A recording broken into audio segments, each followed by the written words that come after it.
የብዙዎችን እንባ ሲያብስ ለተቸገሩት ተስፋ ሲሆን ወገን ለሌላቸው አለሁላችሁ ሲል የነበረው ወንድማችን ማስተር አብነት ከበደ በአሁኑ ሰዓት በከባድ ህመም ላይ መሆኑ ተሰምቷል። ማስተር አብነት ማህበራዊ ሚዲያ ለበጎ ተግባር በመዋል የብዙዎችን ህይወት የቀየረ ከሚያለቅሱ እናቶች ጋር አብሮ ያለቀሰና የታማሚዎችን እንባ ያበሰ ድንቅ ሰው ነው። በዚህ በያዝነው ዓመት በአንድ ወር ውስጥ ብቻ 30 ሚሊዮን ብር በማሰባሰብ 5 ወገኖችን ለህክምና ወደ ህንድ ልኮ እንዲመለሱ ማድረግ የቻለ የቅርብ ጊዜ ትዝታችን ነው። አሁን ግን በጣም መታመሙ ነው እየተነገረ የሚገኘው። ይሁንና ሰዎችን ማስጨነቅ ስላልፈለገ ህመሙን ደብቆ በጎ ስራውን ሲሰራ ቆይቷል። ከጊዜ ወደ ጊዜ ግን ህመሙ እየጸናበት መምጣቱን ነው በአንድ ሚዲያ ላይ ቀርቦ በድንገት የተናገረው። እኔ አሁን ባልተመረመረ በሽታ ውስጥ ነው ያለሁት። የሚያስጨንቀኝ ይሄ ህመም በምርመራ አይገኝም። ራሴን እያጣሁ በስነ ልቦናም እየተጎዳሁ ነው ሲል ከኤኤምኤን ጋር በነበረው ቆይታ በቁጭት መናገሩን አስተውለናል። ማስተር አብነት ማንንም ማስጨነቅ ባይፈልግም አሁን ግን የኛ ድጋፍና ጸሎት የሚያስፈልገው ጊዜ ላይ ነው። የውስጤን በሽታ ፈጣሪ እንደሚያድነኝ አምናለሁ የሚለው ማስተር አብነት የኢትዮጵያ ህዝብ አባቶችና እናቶች እንዲጸልዩለት ጠይቋል። ህዝቡም እንግዲህ ወዲያውኑ እናዋጣለት ይህንን መረጃ ከሰማ በኋላ ማለት ነው ገንዘብ እናሰባስብለት ጎፈንድቢም ይደረግ ተብሎ በስፋት ቅስቀሳ ቢደረግም እሱ ግን በድጋሚ ወደ ሚዲያ ላይ ብቅ ብሎ የተናገረው ነገር አለ። በፍጹም እኔ የገንዘብ እርዳታን አልፈልግም፣ አሁን ላይ የምፈልገው ጸሎት ብቻ ነው፣ በጸሎታችሁ አግዙኝ ሲል ነበር መልእክቱን ያስተላልፈው። ነገር ግን ደግሞ ብዙዎች በዚህ ደስተኛ አይደሉም። መታከም አለበት፣ ካልታከመ ይህንን መልካም ተግባሩን እንዴት ሊያከናውን ይችላል እያሉ ብዙ ሰዎች እንግዲህ እየተናገሩ ይገኛሉ። ከነዚህም መካከል ደግሞ አንዱ ወጣቱ ዶክተር አብይ ታደሰ ነው። እሱ እንደተናገረው ብዙ ሰው ጠይቆኛል ስለ ማስተር አብነት ህመሙን ባውቀው በዚህ ሰዓት መናገር እንደሌለብኝ ለሚጠይቁኝ መልሻለሁ። ህመሙ እጅግ ፈጣን የሆነ ህክምና ይፈልጋል። ስለዚህ ከወዳጅ አድናቂዎቹ የሚጠበቀው ነገር ዛሬ ሳይን እንዲታከም ጫና ማድረግ ነው። ዶክተር አብይ አክሎም ማስተር አብነት ከባድ ስቃይ ውስጥ እንዳለ ተናግሯል።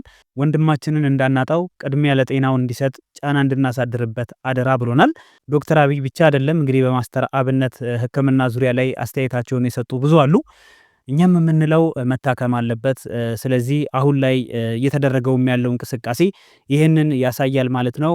ምርመራም እያደረገ ይገኛል። ነገር ግን ደግሞ ገንዘብ አያስፈልገኝም፣ እስከ ውጭ ድረስ በራሴ ሄጄ መታከም እችላለሁ፣ ሌላ ጭንቀት ነው የሚሆንብኝ ገንዘብ ካሰባሰባችሁልኝ ማለቱን ብዙዎች እንግዲህ ይህንን ሀሳብ ለጊዜውም ቢሆን ውስጥ ለውስጥ የሚያስፈልገው ነገር መደረግ አለበት በጓደኞቹ በታዋቂ ቲክታከሮችና እንደዚሁም አንዳንድ ተጽዕኖ ፈጣሪዎች አማካኝነት እንጂ ገንዘብ ማሰባሰብ በስም ያልፈልግም ካለ አታስጨንቁት የሚለው ሚዛን ስለደፋ አሁን ይሄ በዚህ ሁኔታ ላይ ይገኛል ማለት ነው።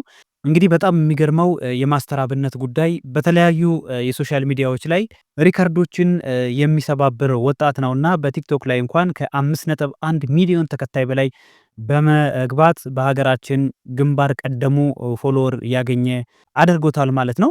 እንግዲህ ማስተር አብነት ይህንን ቁጥር ማሳካት የቻለው ቀጣይነት ባለው የበጎ አድራጎት ስራዎቹ ሲሆን ይህም በሀገሪቱ የዲጂታል መድረክ ከፍተኛ የግል ተከታይ ቁጥር ሆኖ ተመዝግቧል።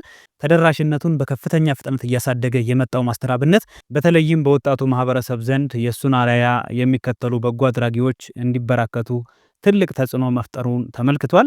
ከዚህ ታሪካዊ ስኬት ጋር ተያይዞ የቅን ልቦች ማህበራዊ ሚዲያ ገጽ የማስተር አብነትን በጎ ተጽዕኖ ከግምት ውስጥ በማስገባት የጥቅምት ወር አሸናፊ አድርጎ መርጦት እንደነበረም ይታወሳል። ሽልማቱ የተበረከተለት ለማህበረሰቡ ከሚያበረክተው ሰብአዊ ድጋፍና በማህበራዊ ሚዲያ ላይ ላሳየው ከፍተኛ ተሳትፎ ነው። ይህንን የ5.1 ሚሊዮን ተከታይ ስኬት ተከትሎ በርካታ ኢትዮጵያውያን ደስታቸውን እየገለጹ ይገኛሉ። ብዙዎች ለደግነትና ለትጋት የሚሰጥ ተገቢ እውቅና ነው በሚል ድጋፋቸውን እየቸሩት ይገኛሉ ማለት ነው። እንግዲህ ማስተር አብነት በጣም ቅን የሆነ ምርጥ ኢትዮጵያዊ እንደሆነ ቀደም ሲልም እንግዲህ እንዳልኩት ብዙዎችም በዚህ ይስማማሉ ማለት ነው። ስለዚህ ገና ወደፊት ከህመሙ አገግሞ ፈጣሪ ደርቶት ብዙ ስራዎችን ይሰራል ብለን እናምናለን። ከህመሙ ጋር እንግዲህ በተያያዘ ብዙ ጓደኞቹ ይሄ ነው ብለው ለመናገር አልደፈሩም። ከዚህ በፊት በእግሩ ላይ በወጣበት ወይንም በተጎዳው ጉዳት አማካኝነት በቆሰለው ቁስለት አማካኝነት የካንሰር ህመም ተጠቂ እንደሆነ ከሐኪሞች ተነግሮ እግሩ እንዲቆረጥም ተነግሮት እንደነበረ ይታወሳል። ይሁንና በፈጣሪ እርዳታ በጸሎት እንግዲህ እግሩ ሳይቆረጥ እንደቀረና ከዛ ህመም ግን አገግሞ እንደነበረ ነው የተነገረው።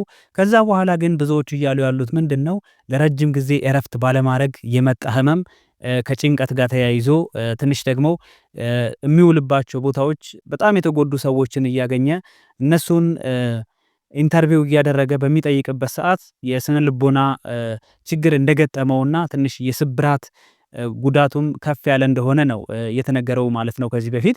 ስለዚህ ይሄ ደግሞ ትሪት የሚደረገው ከአእምሮ ህመም ጋር በተያያዘ እንግዲህ ትንሽ ከበድ ያለ ነው ማለት ነው። የአእምሮ ህመም ብዙዎቻችሁ ትገምቱታላችሁ ብዬ አስባለሁ። ይህ ህመም ደግሞ ተከታታይ የሆነ ክትትልን የሚፈልግ ነውና እንግዲህ ወንድማችን ብዙ በዚህ ጉዳይ ላይ ስፔሻላይዝ ያደረጉ ሐኪሞች አሉ በአገር ውስጥም በደንብ ይረዱታል ብለን እናስባለን። ወደ ውጭ ሀገርም ሄዶ እንደሚታከምም እምነቱ አለን። ፈጣሪም ያግዘዋል ይረዳዋል። እንግዲህ ልጁ ቀደም ብዬ እንዳልኳችሁ በጣም ቅን ልጅ ነው። ጸልዩልኝ ማለትም እንግዲህ በፈጣሪ ያለው እምነት ኃይለኛ መሆኑን እንገነዘባለንና እንግዲህ ጨርሶ ይማርህ ለማለት እወዳለሁ። ማስተር አብነት በቅርቡ ወደ ተለመደው እርዳታው ይመለሳል ብለን እናምናለን። አሁን ግን ክትትል እያደረገ እንደሆነና ሕክምናውን መጀመሩን ነው በሀገር ውስጥ ለመረዳት የቻልኩት። ፈጣሪ ጨርሶ ይማርህ። በድጋሚ እንደምናገኝ ተስፋ አደርጋለሁ። መልካም ቆይታ